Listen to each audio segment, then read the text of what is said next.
Hi, welcome to the Now Seated podcast, the place where heartbreak feels good. And the show where we talk about the stuff we're watching and whether you should be seated or not. I'm Christian. I'm Paige. And today we're talking about Supergirl. Supergirl. Oh boy. We have a lot of thoughts on this one, yeah? Yeah. But before we start, we want to introduce our little friend Our here. co-host. Our new co-host for this one. This is Orion. Say hi. Say hi to Orion.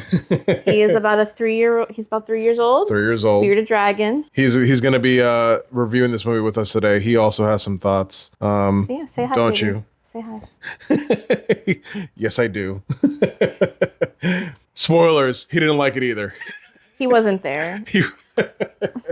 We were debating with how this should be started off. How should we start off this conversation? Yeah, because there's a lot going on right now. The online talk and the discourse right now around it. So, the external stuff that we've been hearing about this movie. Yeah, Just kind of talk about that a little before we talk about the movie. We were going back and forth with how we should structure this discussion. I mean, structure is important. Yeah. And this movie which we'll find out later realize. about how important structure is, right? Mm-hmm. If this movie's told us anything. Agree on is that this movie has generated a lot of discourse online for like DC, for Supergirl, James Gunn. Yeah.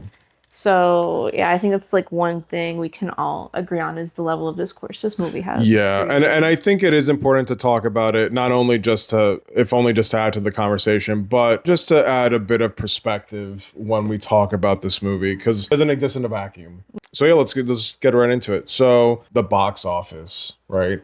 The box office for this was like around 38 million I think opening it's weekend. important to say like box office does not always mean, oh, this is a great movie or not, but the numbers do reflect like how poorly, this movie performed. Right. No, and I agree with that point too. Yeah. Like how many movies have we seen that do end up making a ton of money, but like were not great movies. Right. Or how many movies are excellent and they're not breaking the box office. So it's box office is not indicative of like the quality of it. But I will say, I think it's a fair question to bring up. I think just because we didn't like this movie, we can point at the box office and say, look how poorly it's performed. Yeah, but I think a fair question to bring up is, were women in general interested in seeing this movie?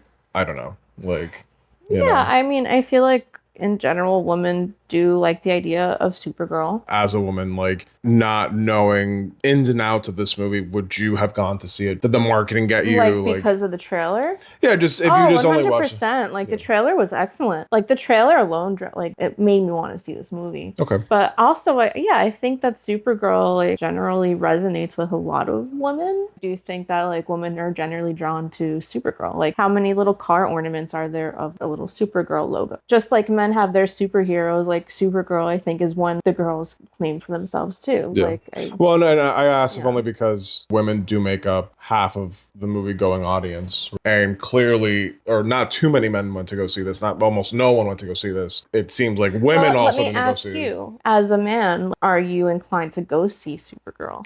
I mean, yeah, like do you think men want to see Supergirl? I think for me, or is there like already like an implicit bias, like a female superhero movie, like I don't want to see that? No, not at all. I mean, I'm not gonna sit here and be like, oh, I don't see sex or anything like that. It's more just it's a superhero property. I know the ins and outs of. I know this is part of the new DC universe that James Gunn is heading. And so I'm interested in seeing in how he continues it, further establishes it and expands on it from Superman. Whether or not it's Supergirl, I did go into it hoping that it would be good. I do like Millie Alcock. I liked her from House of the Dragon. I like her short cameo that she had in Superman when we went to go see it last summer. For me, I wasn't like, oh, Supergirl, like I don't care, you know what I'm saying?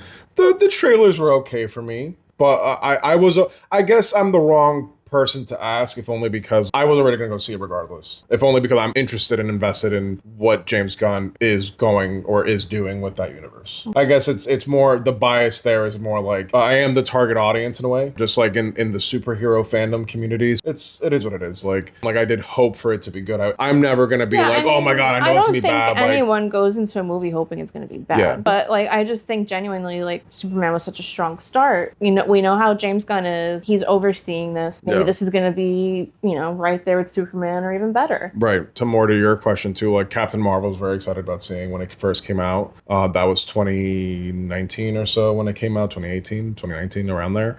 Wonder Woman. I'm not one of these people that are like, oh, female led superhero movies can't succeed. They don't do well. I am not a believer of that. I think at the end of the day, and I don't think it has anything to do with like superhero fatigue or superhero comic book movie fatigue.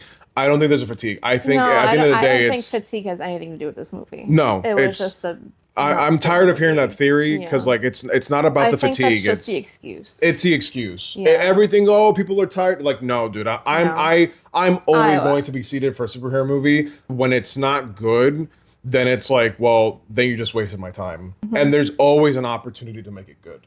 Did James Gunn involve himself too much in this? And at what point does James Gunn maybe need to step back Yeah, I from mean, from like interfering too much in the movie? We've talked about, or at least I sat down with you, right, and gave you the whole history about like Kathleen Kennedy, right, at Lucasfilm, and how like we just finished watching. we just finished watching the Star new Wars. Star Wars, like the sequel trilogy, right? And I was telling you about how like Kathleen Kennedy, the head of Lucasfilm, was so indecisive and not really coordinating with her creators that the sequel trilogy turned to be a giant mess, right? Because you have a studio head or a studio producer person whose creator, directors, movie makers are not in line with what she envisions, or they're not in line with themselves. No one's aligned with each other. So I guess my question to you is like, do you get a sense of that having watched this movie, and like, what are your thoughts on? You know, I wasn't there. I Right. don't know how much or how little involvement James Gunn had aside from like what the people are saying. That is between James Gunn and the movie executives and God. Like, I don't know. It was very much, we have James Gunn at home. I don't believe James Gunn touched it, but I believe that they were trying to emulate James Gunn. That's And what if you we're come hearing. and tell me that James Gunn did everything for this film, I'd be like, there's no way. The Well, same guy that did apparently he Guardians, the same guy that did Superman, like, you're gonna tell me he did this movie? Like, there's just no way. He did not that he Like- did it, but the reports coming out Like- now about it, which we'll touch on in a second, are alleging that he did have Yeah. a kind of a big hand in this after the fact. And I'm struggling to see that because Yeah. unless it was just so bad to begin with, and James Gunn was like, well, let me dust this up a little bit with what I have. And like, but no, like I struggled to believe that his hands touched this. yeah. It feels very much like it was trying to emulate him. And it just came across or translate as store brand James Gunn. Like, And that's really the issue that I think the biggest thing we took away from this movie was how much of it felt like it was trying to be James Gunn. James Gunn has an aesthetic, right? Like, He's you an aesthetic watch and a movie genre, right, and you're yeah. like, this looks like James Gunn. Oh, it is James Gunn. Like, Right. think back to Scooby Doo. Right. That's the music, James Gunn. yeah, Like, the that's, needle you know, drops and stuff that's like how, that, like, yeah. you know, that's how his style just comes across in films. Like, you just know when it's him. He's good with music. He's good with music placement. He's good. Like, he's the only one that I can see that can like make a song go into a scene beautifully. Like, Yeah. so if you tell, like, with the song choices in this movie alone, and you tell me James Gunn had a hand in it, I just can't believe It's that. very disappointing to Like, hear I that, cannot considering believe that, that. like, yeah. It was like they went on Spotify and typed in girl power playlists and just put every song from that playlist into Yeah. the movie. And, you know, I got fatigued from the songs. Like, The movie does feel a little my like, emotional support co-host is here. So I got a little stressed. yeah, a little I got a little anxious. stressed there. But yeah, like we can both agree that like the movie definitely gives a vibe of it's trying to be a James Gunn movie. And I guess my question, at what point does the movie or any movie under like in this kind of structure where you have like a studio head that is creating a new universe or franchise, cinematic universe, whatever you want to call it, when he delegates a movie to a director, I think we can all agree that I expect that whatever director is chosen to head that movie is able to have a creative freedom, or at least a Right. vision. Because like if you hire X person, fine, but I expect that X person to also be able to imbue that movie with a Right. little bit of their sensibilities and And, their you know- touch and their flair. Right. I don't think that was here in this movie. I feel like I heard a lot of movie reviewers who, you know, had Yeah. the first, you know, viewing of it. they were all complaining, like, trying so hard to be James Gunn, it's trying so hard to be James Gunn. And I was like, well, he's overseeing it, so how bad could it be, right? Like, maybe it's just like his vision. He has a certain aesthetic. He's trying to create a whole universe. Maybe they're being annoying about it. I unfortunately have to agree. And I think, can I legally say this? John Campea and his crew say it the best, where James Gunn needs to decide, is he going to be a studio head or be a director? Or be a director, because he can't do both. He can't do both. And I know we also had a discussion too about aesthetic over, I'm forcing you to look like my movie. Right. And that's really my issue. Yeah. Where it seems like Supergirl seems like genuine. It's not genuine, right? It's not a genuine Gunn. And I've seen what this guy, Craig Gillespie, I've seen him do Cruella. And Cruella, I mean, I had no interest in seeing it in theaters, but I did catch it later on. Yeah. And I didn't think it was half bad. And he definitely has like a flair to him. He definitely has his own. I think that might be a problem too, right? Like, is any director that comes to work with James Gunn, are they going to have like an added pressure to perform like James Gunn, or make their movie look like his? Right. And that's really the tough question here, because like I don't necessarily agree with that. I know we compared it to like the MCU, right? And I know a lot of the MCU does look samesies. Most of them do have at least some of their individual directors' influence on that movie. Taika Waititi, the Russo brothers, right? They all look the same. Sure, maybe they all have the same kind of visual sameness, but at the end of the day, there are things about each movie that I can tell, like, okay, well, this is a little different. That's a little different from this one, and it's all within the same universe. I think both can be true at the same time. You can have your cake and eat it too here. I just don't know how much influence James Gunn put on this movie. Yeah. And it sounds like it was a lot. There are reports coming out now that there were competing cuts of the movie at the studio level that were being focus grouped. They essentially scored the same with focus groups. I think one or the other. I think the studio cut got like 2 points over the director's cut, or the other way around. Whatever the case is, they were comparably the same score. The studio just chose to put out their version instead. Whereas the director's version apparently has like 11 more minutes of screen time with the villain, and it might look a little different or structured a little differently. The more important point there is that, one, again, they scored the same. So what's the difference? Why not put out the director's version if it scored the same with focus groups? And on top of that, going back to that issue of, if you're going to delegate, then delegate. How are you as a studio head going to hire a director to do this movie, but then they do the movie and then you're interfering with it to all hell? Yeah, I don't know what happened back there, but it wasn't good. Quite disappointing. Yeah, I just hope he's not making the same mistakes as like Kathleen Kennedy did. Right. Again, so like, now we have a Supergirl movie, and now the next director might pretend like this is not even.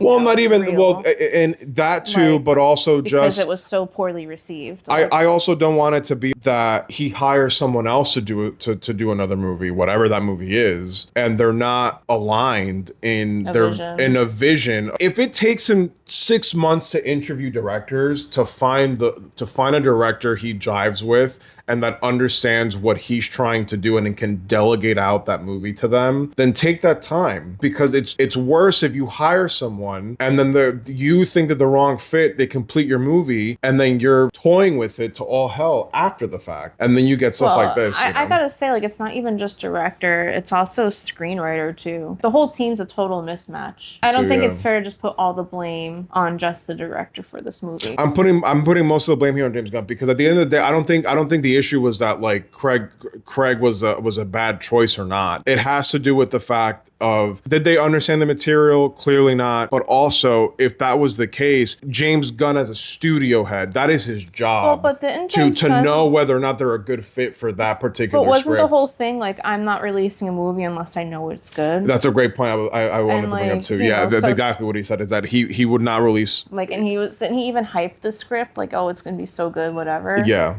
But maybe the script was really good, but the delivery of the script just... Two more points here I want to touch on really quickly. How do we feel about not seeing or not getting more established characters like Batman, not Superman, we got Superman, but like Batman, Wonder Woman, Aquaman as like the next couple movies, and instead his plan is to put out Supergirl now, Clayface later on this year. I think a report just came out that they're planning on like a Bane and Deathstroke movie. Do you think characters? More niche characters than these established. already said this. Like people were mad that the first Superman movie wasn't An origin an story. origin story, and I just keep I'm of the mind of how many origin stories do we need of all these mainstream characters? Right. We already know them. Yeah. We know Wonder Woman. Like we know. I mean, I don't know. Do we know Aquaman as much? I mean, we know we know we just Batman. got We an know Aquaman Wonder movie. Woman. We Like got two Aquaman movies we in the know past them. decade, Like yeah. why do we need another origin story? Like, but we don't need a full on origin story. I agree too. Not even so much as for the origin point there, but I agree with you on the fact that like we've had so many of these movies so far. Right. I don't mind Like people that in the corner of the most remote places on Earth know about these characters, origin yeah. stories. I think it's actually pretty cool to see the more niche characters that not many people know of, and it also adds a more creative element. Like not many people know them, so like they Yeah. have a little bit more freedom and liberties to create a story. Right. Absolutely. You're absolutely right. So like he's kind of creating a new origin story for different characters in this universe. Right. That characters you may not know about or whatever. Suicide Squad. His Suicide Squad was also fantastic, and it's with characters that we never heard Otherwise of. wouldn't really Otherwise about. wouldn't really care about. Yeah. Yeah, but he did it and it worked. So I'm with you on that mindset. Not so Yeah. much as for the origin story part, but I agree. No, but like we're building a new universe. and you're absolutely right. It does allow for more creative freedom. Like you don't have to worry about like, oh, I gotta hit every check mark or every box for Batman and this. Like no, No. do a Like Deadshot thing, and that's like fine. How many like, retellings of these characters Peacemaker, can we do? right? Like, Yeah, absolutely. So So- I'm not super worried about that in that yeah, me aspect, neither. and like I think I'm that's not. a non-issue. It's a non-issue, honestly. Yeah, Yeah. I'm not here questioning his judgment as to like what character we're getting movies and TV shows out I of. think it's pretty cool that we're getting a Clayface movie. Absolutely, I'm excited for Clayface. That's Yeah, really absolutely. cool, and it looks like it's going to be really good. Right. I mean, hopefully, Yeah. it's going to be as good as it looks. But I just bring that up because But- that has been a point of contention since Supergirl came out, that people are now like, oh, but like he's doing Phase 5 stuff and he hasn't even completed Phase 1. It's Well, like and I don't yeah, really who care. cares? Like I don't really care. So long as Yeah. he puts out great content and the universe eventually fills itself out, and he kind of has already started with like Suicide Squad in a way. So I don't really care. Like Yeah. again, like you said, it's a non-issue. So Yeah. The- I mean, you can think about the Avengers, right? We had no origin story for any of the Avengers. So, like, they kind of had to start from scratch with each Avenger. right. Like, you know, with 'Cause either Iron- way, we they don't were- really know too much about They were Iron all Man. B There was characters, no- B or C yeah. characters before the Avengers, Right. and the only reason they became that was because they went through them Right. and reinterpreted their origins. But again, that goes back to what you're saying: Iron Man, Captain America, Hulk. These are all like B-list, C-list Right. characters, so they had the creative freedom to do whatever they wanted with Yeah. them and reinterpret them for the movies. And look where they are now, and no Yeah. one's questioning that now. You know. And the So- only reason why they're mainstream now is because they took the time to build their story. Right, to build their story Like, and do it's whatever. Not, like these aren't Superman. This is not Batman. Like we know them. Yeah. They're ingrained in our culture here. Yeah, and to your point again, like, do we need to? We just got a Batman movie not 4 years ago. Several Batman movies. Yeah, like I don't need another one from James Gunn. Like Yeah. I know eventually he has to get one done, but do I need him to do it right now? No, it's fine. Like I've got 17 Batman movies in my collection. If anything, I'd rather him do more niche characters. But again, with the caveat of if you're going to delegate out a movie to someone, agree on the vision, Right. leave it alone. Or he needs to decide: am I going to direct or am I going to head? Right, or leave the post. Yeah. Leave the post, let someone else handle it, and then you go and direct. and make you the go and universe. direct whatever projects you want. Yeah. If that's what he more wants to do, then let him do that. Leading into the next point, is it a problem? Is it the end of the DCU? Is it the end of his vision of the DCU? And is it all collapsing? I don't think so. No. But I do think that if in 2 or 3 movies this is the same habitual problem, then yeah, I think at that point it will be a problem for them. No, I just think that maybe I had higher expectations for this movie because Superman was such a strong start, and then we got this movie, and it kind of wasn't my favorite, but Right. you know, I guess we are getting a few new characters out of it. So if anything, it's really just like another building block to the James Gunn universe instead of being an actual great lead movie. I mean, It's kinda like I what- wish it was good. Right. I wanted it to be good. I wanted it to be good. I'm a little bit more grateful that the movie honestly doesn't touch too much on other things except for Superman. So if they wanted to just kind of forget about this one, It Well, could. again, it's really just like a little building block, like because we got Yeah. Lobo, we got Ruthie, Yeah. and then I we don't. got the Okay, the, I the don't think villain we'll ever see Ruthie backgrounds. again. We'll Well, probably never see Ruthie again. Lobo, we might see again, I'm sure depending. Lobo, we're gonna see Yeah, Lobo it's just a again. I struggle to think that Jason Momoa would sign up without their a contract or contract of being whatever. like Yeah. he's gonna be featured in another Yeah. movie. Let's finally touch on the movie. Quick synopsis. Finally, oh Finally, my yeah. God. Quick synopsis. Supergirl is living amongst the stars. She's away from Earth. She's partying. She's partying. She's traveling It's to her planets where she can 20th. get drunk. It's her They 23rd make it birthday. very apparent to tell you that she can't get drunk under a yellow sun, but she can get drunk under a red sun. Right. Because she loses her powers Yeah. and They under a drill red it, sun. they And drill it in so, your head that the yeah. different colored suns affects her. right. in And so different that's ways. why she's away in space because that's the only way she can like Living get like drunk. a nomadic life. She goes away to other planets to get drunk. Planets that are under a red sun. She's celebrating her 23rd birthday. They go out of their way to show her living like a slob with Crypto on the ship, which whatever, not really pertinent, but just kind of just character building there. At the same time, there's a guy named Krem who goes to this home in whatever planet they're on, and he's looking for this guy who makes swords, and he wants his swords. The guy's there with his family. It's the father, the mother, Ruthie, and her brother. The father does agree to give up the swords, but Krem kills them anyways, except for Ruthie. Ruthie's able to escape with one of her father's swords. She goes to a nearby dive bar, asking for help from someone to plot revenge against Krem for killing her family. Supergirl sees her, reluctantly kind of agrees. Well, no, she doesn't reluctantly agree. She doesn't want to help her. It's only when something happens and blah, blah, blah, blah, blah. Well, everyone's fighting to like get her Her sword, yeah. But at some point, Supergirl only agrees to help her because Crypto gets shot with Krem's poison. The poison can only be the antidote is only held by the by Krem. By Krem. And so they're on their adventure to find Krem. There's a child sex trafficking plot line here, which we'll dive into, which does not fit the narrative at all. And yeah, eventually they find Krem, they beat him, they get the antidote, all is good. Ruthie gets her chance for revenge, but then Supergirl kind of steals it from her. Right. All throughout that, put the worst songs you ever heard in your life. Yeah. Overall, how did you feel about the movie? The whole time sitting through the theater was trying to convince myself that it was good. And like, I was like, no, just stop trying. It's not working. Stop trying to convince yourself. Like, this is just not working. Yeah. This is coming off very cringy. Normally when I'm watching a gun movie, I'm like really excited to hear what songs he's going to use and how he uses them. Okay, but let me stop you there. So I want to tackle what you just said. When I'm watching a James Gunn movie, but it's not James Gunn. And so that's the issue I'm having, right? Where it's like, it's not James Gunn. Why is there so many needle drops? And it was just way more needle drops than nothing. But you didn't answer my question. Do you know how many songs are in this movie? Well, I don't know. The playlist on Spotify has I think 10 songs or something. It was like 10 or, it was a few songs. It wasn't that many. Probably like 10 or 12 songs. 10, 12, a dozen songs. 10, 12 songs too many. I don't think that he normally squeezes that many. This movie squeezed so many songs into this. How long is it? An hour 40? It's an hour 40. I think it's under like 2 hours. Yeah, it's like an hour 40. Yeah, it's literally a whole playlist. They're so bad.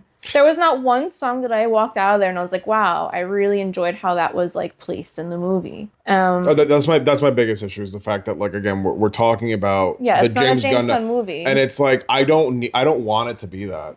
If the music is gonna be there, there needs to be a genuine reason why the music's there. If only because we're talking about the music at this point, and we'll touch on some other points in a second. But the music, I agree with you, didn't work. Quote what you said, right? Like it felt like a girl power playlist kind of thing. And it was all the worst songs you ever heard. All the worst songs you ever heard. It didn't really make sense for her character. No. I just don't understand. And again, not to belabor this point, but in other James Gunn movies, for example, comparable, Guardians of the Galaxy, when Peter Quill is listening to his Volume 1 track, his volume 2 track, and then he gets the Zune. It makes sense because he left Earth in the 70s or 80s. So all he knows of Earth music is music from that era. But also his mom. And his mom is the one made that those for him. right, exactly. And so when it comes to Supergirl and the music choices hold on. here, And then we have in Superman, he's like, oh, punk rock I love song. punk rock. Like, Right. you know, it's my favorite. right. And it's like kind of his connection with not only Earth and his experience on Earth, but what's her name? Well, his parents, His I girlfriend. think. His girlfriend, right? Like, it makes sense And why he she's would like, like the that song. Mighty suck. Like, Right, you know? exactly. Here, none of that's there. Like, none of the songs make sense for her character. You don't really get a sense of like why she likes his songs. A big plot point for me, or not a plot point per se, but a big glaring thing in the movie for me is that she's wearing a Blondie shirt, and there's not one fucking Blondie song in this movie that they play. It was all very like coffee house girl. Z100. Not even Z100. Like, and then the end, the final fight scene. Big fight scene, the culminating fight scene. They play a cover of The Middle. And that seems to be the biggest point of contention with most people online. When I heard that song, it's awful. I was like, you have a crazy fight scene right now and a slow. The song is awful. I think the song is awful. That song from The Middle for me only works when Jimmy Eat World is doing it. Well, one. they should just and let two. I think it would have been better if they let Jimmy Eat World play it. Or if they just play the Jimmy Eat World song. Like, why am I supposed to believe that she wasn't listening to Jimmy Eat World? Like, right. What angsty girl is not listening to Jimmy Eat World? So like, the music. Get it? Because the little girl was in the middle. Like, I don't get it. I didn't get it. I think that was at that point. Yeah, we both gave a big sigh. I rolled my eyes in the theater. We watched it in IMAX, and I rolled my eyes. I was just like, this isn't even. I don't even like what I'm watching right now. Like the song was so. It took me out of the scene. Yeah. It literally took me out. Like, it was just. Not only was I like, wow, another song, but another really bad choice. It's not just the songs weren't good. For me, they weren't my taste. And I might get over that if it made sense in the movie. But again, it doesn't make sense in the movie either. Because I don't understand her relation to these songs. She's not from Earth. Right. She literally did not grow up on Earth. She grew up on a piece of Krypton, which we'll touch on. But she grew up on a piece of Krypton. She has now only been recently introduced to Earth music. She could have just as well been listening to fucking Drake or Future or The Weeknd. I don't understand her connection to this music and why it's in the way it is. I don't want to belabor that point anymore. The music just didn't really work here. It took me out of the scenes, and there's just way too many songs. She's wearing a Blondie shirt, and not a single Blondie song in that playlist. Not one. You would have thought at least like the song that was in the trailer. Yeah. Yeah, so that was one of my, major standouts is like usually when I leave a gun film, I'm like I've learned a new song, or a song that I didn't really care for much before, he kind of made me feel emotions toward it. Yeah. Like, this just, I was like, another song. And I think that cover of The Middle is going to be so hated after this, or is probably super hated after this. But poor girl that made that song. Talk about the story a little bit, like the actual story itself, before we touch on like anything else technical. Or do you want to do technical stuff I also first? hated how the movie started. It felt poorly put together. You're showing me this montage of her being gross. Kara and Crypto just kind of like, co-piloting, being nomads together, just being disgusting. It's one thing to bed rot, but she clearly was depressed. Yeah, and that's the thing. I like that you mentioned that when we left the theater, because I was like, no, you're absolutely right. That to me screams of depression. And the movie, which generally speaking does not have a very serious tone to it. Yeah. So and if the case was that they were wanting to portray depression from her. So like the whole plot point of that movie is how much she loves Crypto and how she's willing to go across the universe to save his life. But they didn't really build that relationship for me. They just built depression for me. And it's like, okay, I don't really feel why she feels this way. About the dog. And I feel like that they put granted, it's a dog, right? Like, I get it. Like, it's a pet. It's a pet, and we all can get that. But, like, you as a story writer are supposed to tell me why I feel that way. Right, exactly. And it tells you why in the middle of the movie. It's very in the wrong place. Absolutely. Like, you're seeing her at her mother's funeral, and then you see Crypto running toward her. And it's like, okay, so they met on this day, which was probably a very sad day for her. But like the movie should have started there. Started with the piece of Krypton, or is that what it's called? Argo City. Argo City. It should have started there. What you're talking about is the origin story, essentially her origin story, and where she comes from. I don't think and we have a Supergirl origin story. So how bad would it have been to start with her origin story? Right. So that we can see why they have that relationship. Yeah. Why she cares so deeply for this dog. Like, it's not just some random dog that she found one day. Like, there's a deep meaning behind her relationship and connection with this dog. At the point in the movie where it happens, it just doesn't make any sense when it does happen. Yeah. When you get the whole background, when you get the whole origin story. She's just telling Ruthie about her life story, and it's like, I would have preferred this placement in the beginning before anything being else depressed in montage. Yeah. Where it happens in the movie breaks the tension of what's happening in real time. Yeah. Right, because they're hiding out in some family's house, hoping to not get caught by Krem and kidnapped by Krem. Yeah. And then all of a sudden the movie takes 5 minutes, cuts because immediately into her origin. They make it apparent on this planet to say, oh, you two need to be wearing masks. You can't be seen outside as young girls. Right. Roaming this planet, or else you will be captured. Right. So like, you're already tense about that, but then they're telling you about the story finally, like when it's kind of too late. When it's kind of too late, it doesn't make any sense. But I agree with you. It needed to be at the beginning, it needed to open with that. It needed to open with that. It needed to open with her origin story. Of the origin story. Yeah, like, oh my God, Krypton is exploding. My father built a force field. A piece of it came off. My people are dying off from the radiation. Kryptonite, whatever, blah, blah, blah. And this is how I got to Earth. Right. And now, opening shot of me on my ship being depressed, my dog pissing on the floor. Yeah. Makes more sense. Because now I understand. Being a depressed nomad. Exactly. Because I don't understand, because again, it screams depression. I just don't know why she's depressed. We also get that flashback of her being depressed on Earth, where she's like, this does not feel like home. I'm miserable. Which also happens a little too late in the movie. Like, and in a moment where like it's breaking tension when there shouldn't be any breaks in tension. Yeah. So like, I just didn't feel like that anxiety of like having to save Crypto, because I kept getting distracted by these other little stories that were interjected in the middle. I don't know. It just origin stories, to be specific, that should have been introduced at the beginning. Yeah. Right. Again, it's just a poor story structure there. The whole point of the story is we have to save Crypto, but I wasn't given the whole I wasn't given that visceral feeling of why we have to save Crypto. Right. Like the trailer did a better job at creating that than the actual movie. Yeah. Another movie with a dog, John Wick. The whole reason he goes on his thing, on his murdering spree, is because they kill the dog that his dead wife left him. You understand his pain. Another point to the story that I wanted to touch on, the movie at some point delves or introduces the subplot that the villain, Krem, and his crew of bandits or brigands are involved in like a child sex trafficking thing. Yeah, because they're an all-male race. And so they're looking for childbearing age. Of childbearing age, they kidnap them and have them reproduce. And frightening storyline. That's a really serious fucking topic to be tackling. And then the movie, it does not have that tone. Besides the fact that you're dealing with this girl's family who was just killed on a whim, and she's looking for revenge, which on its own should be a really dark narrative. You then add this element of the villain is also a child sex trafficker. Yeah. Trying to hit on these topics that we have, in modern day, and it just didn't quite accomplish it in the same way that like Superman did. And like, I hate to compare the two again, but like, it's all I have. I think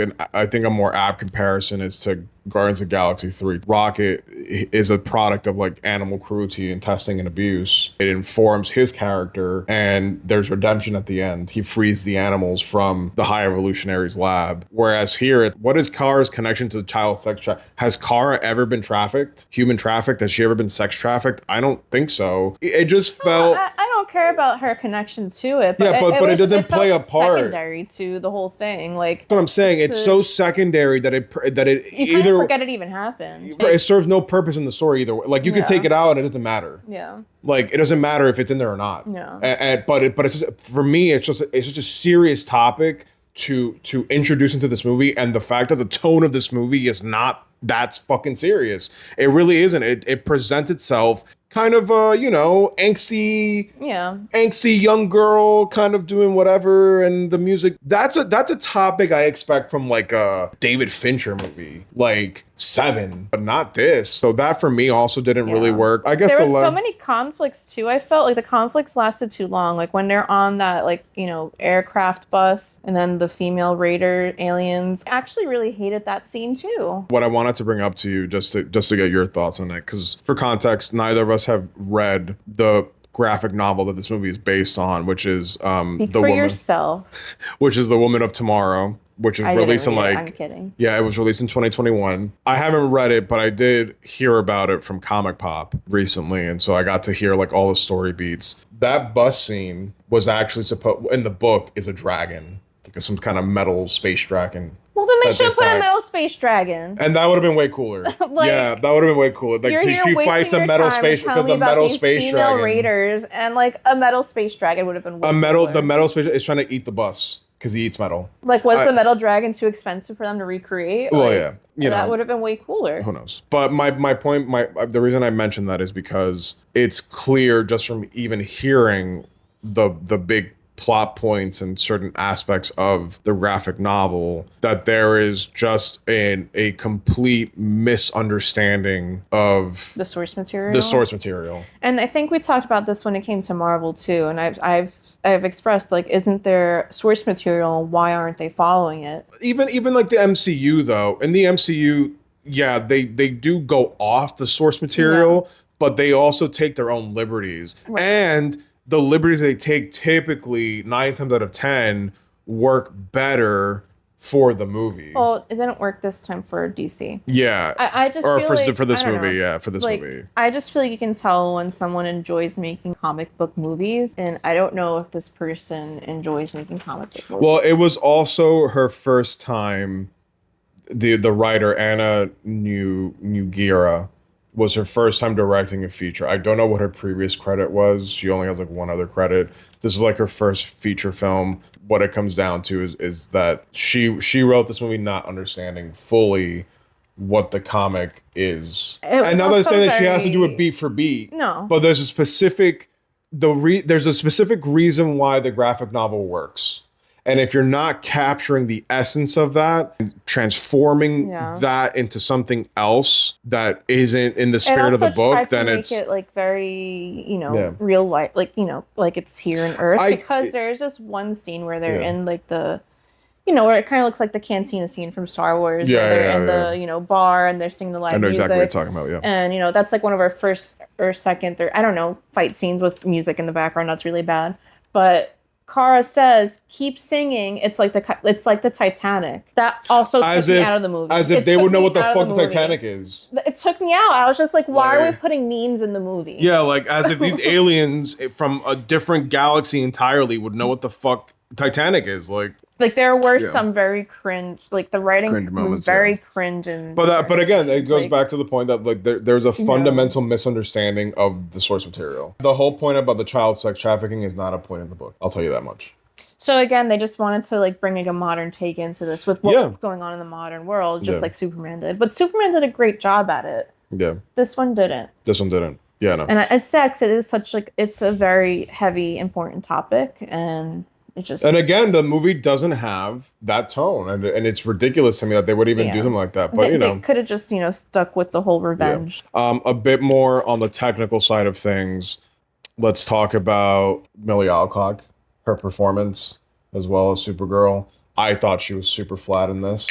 Like I did not like her performance. And again, like I don't know if it's just poor direction. I don't know if they told her to be indifferent. It's a combination of poor direction. It's a combination of... She seemed checked out. She seemed checked out, honestly. Her performance here is flat, checked out. I guess you could say phoned in. Not necessarily phoned in, but like it just... For me, it didn't work. It's not good. Editing. I liked her 3-second cameo in Superman. Her 3-second cameo in Superman. Fantastic. I was excited to see her because of Superman. Right. I don't think she's necessarily a miscast. I wouldn't go as far as that. Miscast. I just think think poor direction. It's poor direction. Poor She was direction or great poor in House of the editing. Dragons. Yeah. She was great for that cameo. I'm sure she's great in whatever else she's been in. So I don't think it's an issue of she's a bad actress or anything. I think it's bad direction. Yeah. So It's a if we poor get script, bad another direction. movie with her in it and she's bad in it, then maybe we can say miscast. Right. But based off her history, I'm not gonna go right ahead and say no, she's just miscast. Like wait for the next movie to say that. How do you feel about So Lobo this being movie did introduce, I guess, Lobo for the which first is, time? I'm guessing you probably don't know anything about Lobo. Other than he has a ranch sauce at At KFC. It's pretty good, actually. It's just a regular ranch sauce. It's a different sticker It's on Lobo's ranch sauce. it. It's Stop it. Lobo's ranch sauce. Right. Careful before he shows up with the fucking cigar.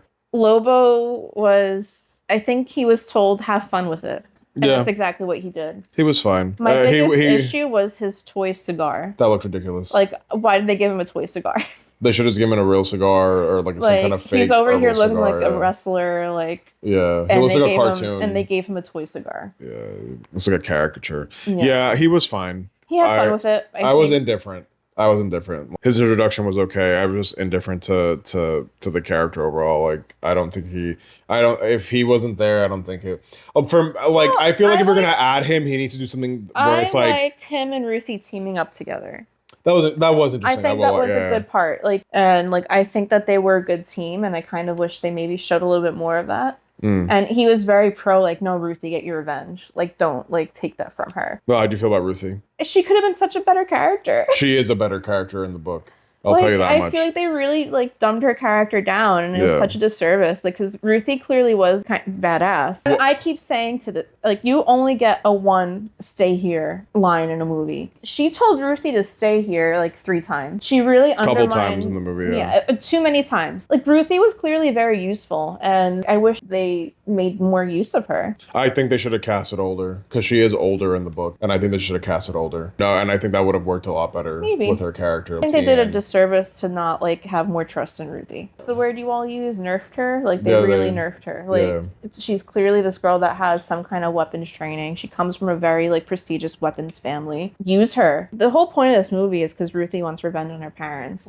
There would be no plot in this movie without Ruthie's parents getting murdered in front of her. This is the whole point of the movie. She wants revenge. She wants to kill Krem. For killing her family. And fine. So throughout the movie, Supergirl is telling her, no, you don't want to actually seek revenge because she goes it'll be like a dark mark on you, and it'll mess you up, and you're a good person. Blah, blah, blah. She doesn't know Ruthie. How does she know she's a good person? Kara talking about being a good person doesn't jive with me because I'm just it doesn't hit the same way maybe Superman telling me. I don't know you like that, and I'm not seeing you do good deeds like that. No. You're on this adventure. It's a generic you don't want to kill someone because that's not you're great. Too good of a person. It's not going to give you the revenge you seek. You're not. Right, it's not going to do anything for you, right? But it's why wouldn't it? But in the same token, in the next scene, she's killing him. Yeah, Supergirl kills Krem, and after the final totally steal battle Ruthie's scene. Spotlight. She steals her whole plan. Well, it's not even that she steals the spotlight. Steals her whole plan, in a way, yes, but she should have let Ruthie kill him. But that's not really the point, though. The issue with that scene is the fact that how are you going to tell Ruthie that she can't kill, but then you're going to do it as if it's not going to have the same effect on you? Is the movie's message that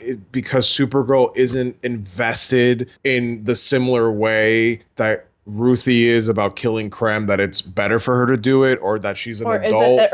Is it because she's got these superpowers that she is somewhat above Ruthie? Yeah, can kill people. And if the case were that you so wanted Krem to, this is my biggest thing. If you so wanted Krem to die at the end of this movie, the villain, then just write it in a way where he dies from circumstance. That's it. He dies because an explosion happened and half of his limb got torn off. Or you could have had his, the girls that he was keeping hostage, and they kill him. Or he gets injected with his own poison. Yeah. That only he has the antidote for, but then she takes away the antidote. It's just my point being there with killing Krem. If you didn't want to have, because again in the book it does not happen that way. If the case was that you didn't yeah. want her killing the Ruthie killing Krem, it doesn't make sense for Supergirl to kill him either. 'cause Then just you're have him die by yeah. circumstance. Right. If Be you're like gonna something have Supergirl happens. give this whole speech about how it's gonna hurt you to kill, and then she does it anyway right after that scene, it's just like, okay, Literally right after. It's like, what are we doing what here? did we Like, do? yeah, it doesn't make. It's And just, in this case, you should just let Ruthie kill him. yeah, what difference does it make? Yeah. And misunderstanding again the fundamental message of the book. Yeah. In the book, what ends up happening is that when they finally defeat Krem, Kara sends him to the Phantom Zone for like a couple hundred years. She doesn't kill him. She sends Krem to the Phantom Zone. Better. And That would have been better. That would have been better, yeah. Just Like, cut that. and it's a way to introduce the Phantom Zone. Speech. Supergirl gives her speech. They introduce Phantom Zone. And they introduce the Phantom Zone, and Krem is still resolved. They need to get me in the room. Yeah, honestly, and that's what gets me. It's the fact that after we watch a movie, I'm like, they need me in the room. yeah, like, it's like you're a professional screenwriter and you have source material. I don't need you to copy it beat for beat, but the ideas are there. Yeah. Just use it. It's fine. But like, also, if you're going out of your way to have Supergirl have this almighty speech, then go with that storyline. then go with that storyline. Yeah, Why honestly. do you need to change anything? General thing that this movie does is it depowers Supergirl a ton throughout this movie. I understand why they do it. You can't have Supergirl being Supergirl all the time. They beat us over the head with how different suns affect her. Different suns and the kryptonite, and she's not in front of a yellow sun, so this. But it does get played out at some point, because at the end of the day, there are a lot of scenes where she's not powered, but she still retains And she's still strong. that she's still strong or has fighting ability. Well, in that first scene with Ruthie, when she got her sword back, Right. Like, she can't fight on that planet. She doesn't have any powers, But she still is fighting. strong enough to fight. So it's like, okay, so what's the fucking difference? Do it once or twice, and that's it. Yeah. My biggest thing is, how in the world does Krem have kryptonite arrows to shoot into her? I'm still trying to wrap my head around that final fight. Krem shoots kryptonite arrows into her. Where in the world would he have gotten kryptonite from? Lex Luthor doesn't even have kryptonite. He has to like get this guy to morph guy to literally morph into kryptonite. morph into a substance he has no direct access to. Where in the world would Krem have gotten kryptonite from? The entire planet blew up. And Argo City also is just like is a dead rock. He found Argo City. He extracted kryptonite. It hit you over the head with, because on the planet that the final fight takes place on, they purposely went there because it has a green sun. And they already have that thing of, well, one sun sets and the other one comes up, the green sun comes up. So you only have a limited amount of time before the other sun comes up anyways. That could have been right. Instead of like as soon as she got there, green sun, it could have been she's fighting and now green sun comes up. Or they could have kept the same thing, just not introduced the kryptonite arrows, you know? Yeah. But again, I agree with you. It's like you already have her on a planet with a green sun that's going to literally poison her. What's the point of having this fucking guy with the kryptonite arrows? And on top of that, we also get a scene where she's at this family's house. Kara and Ruthie, they're at this family's house, and they they purposely give her poison, Krem's poison, and it does affect her. Not as much as a normal person. Well, yeah, might that's be what affected. I was like confused about. I was like, aren't they on a regular planet? Why is she getting affected by this poison? Like a regular sun planet. Why? Well, she didn't. Yes, but the sun wasn't showing. I guess way, whatever. You know, but like, it affected her somewhat. The free radicals are there. It was just a really silly sense. point that he would have kryptonite arrows. Like, I don't understand where that came from. I want to talk a little bit about the technical aspects of this movie too, real quick. It's poorly edited. I think the editing here is absolutely out the fucking window. It is dizzying to watch. Yeah. I couldn't keep track of certain things. The CGI at some points is also really bad. When you think back to Superman, it was vibrant. The colors were beautiful. And the colors here are also really dull. The colors here are just dull. This gritty. movie is brown. It's gritty. Like, not even, no, I'm sorry. There's a difference between gritty and brown and lifeless. This movie is brown, lifeless slop on screen. Like, there are some scenes that are literally just brown tone. And I don't understand why, because we have 4K cameras, you have color grading, all looked brown. Like even in scenes where Yeah. there is supposed to be color, Yeah. she's in the bus, right, with Well, all yeah, the yeah. special alien characters sitting on the bus. It all looked brown and dull Yeah. or gray, and nothing popped off the screen. Even when she's wearing the super suit, it looked dull. Like I don't Yeah. know who was color grading this, but it looked off. The color grading was awful. The editing was awful.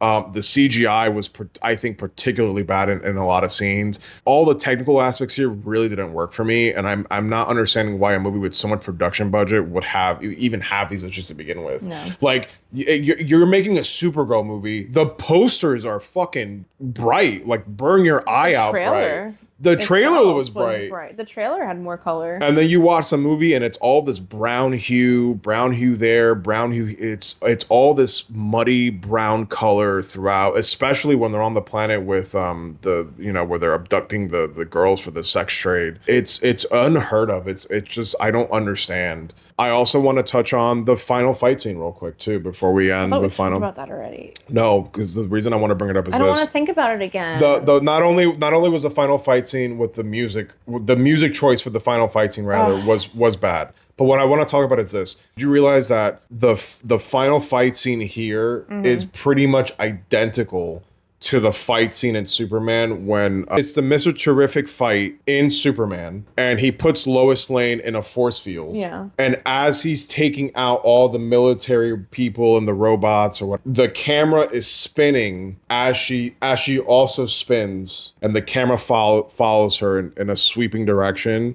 And the action is happening as the camera sweeps around. Well, it also tried to do that with the needle drop too. And it happened here too. And I don't understand why the same thing was used. But it wasn't good. And it wasn't good. One, it wasn't good, The Mr. and two, Terrific it was so good. And it right, The but song was good, like everything was good. This but was it's just not it's good. it's about why was that technique used here? You're not James Gunn. It calls into question again the thing we've been talking about. Is this a problem that James Gunn was too involved? Was he just trying to emulate James Gunn? It literally was frame for frame exactly what they did with the Mr. Terrific fight in Superman. It was also messy though because you could not keep up with. And you couldn't, and you're absolutely right. Like because all of it was covered in fucking brown dust. I could not. All of it was brown I could dust. not see where Lobo was. I could not see who the villains were. I could not see where Supergirl. I couldn't see where Ruthie. Like it was just very visually messy. Brown dust. It was very. The sun was out and it was brown, and you couldn't follow any of the action. You couldn't. It was all covered in dust. You didn't know what the fuck was happening. Ruthie's just there looking at this big cloud of dust. She's a little girl in the middle. That's the reason I brought it up because it literally is shot for shot how they did the Mr. Terrific fight scene in Superman. Again, as far as the technical aspect of the movie, very unimpressed.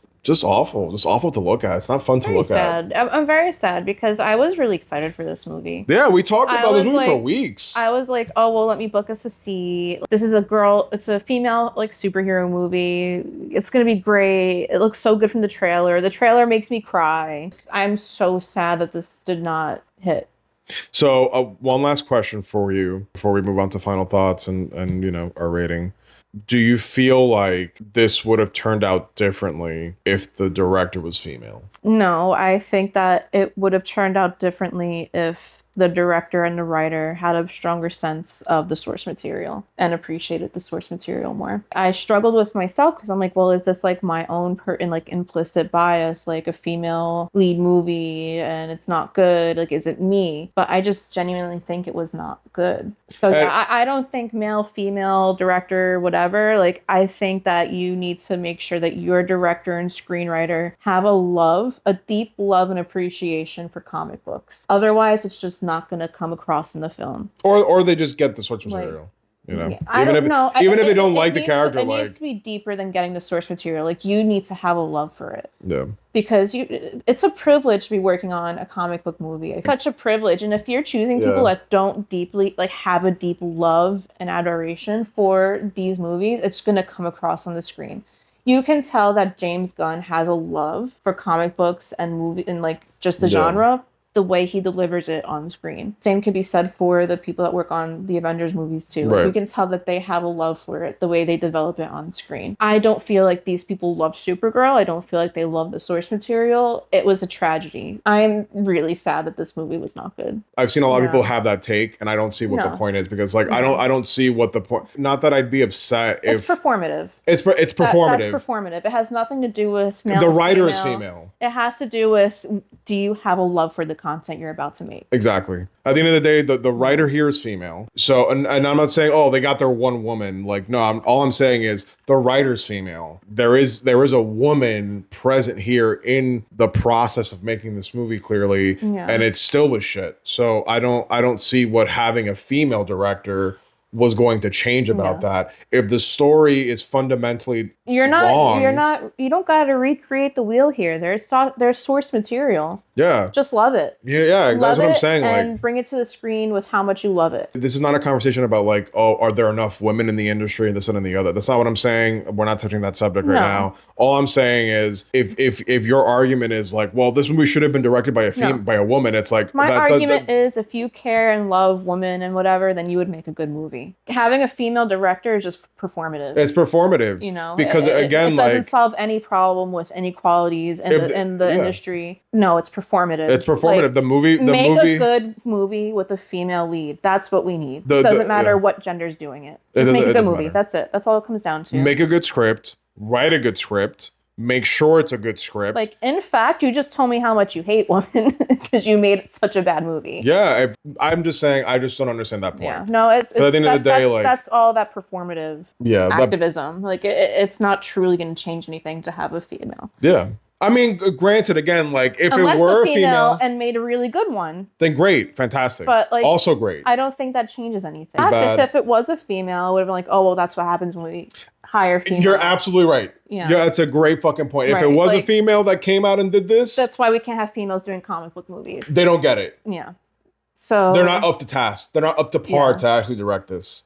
And now the conversation skews differently. Yeah. You see, this is what happens when you get a woman to do it just because. So thank God it was a man, and you know. Thank God it was a man that directed this and fucked it up. Yeah. Final thoughts? I'm not seated. Yeah, I'm definitely not seated for this. I mean, if you want to stream it, stream it. I don't know. But I guess. I'm really sad that I'm saying it's not seated because this was highly anticipated for me. I agree.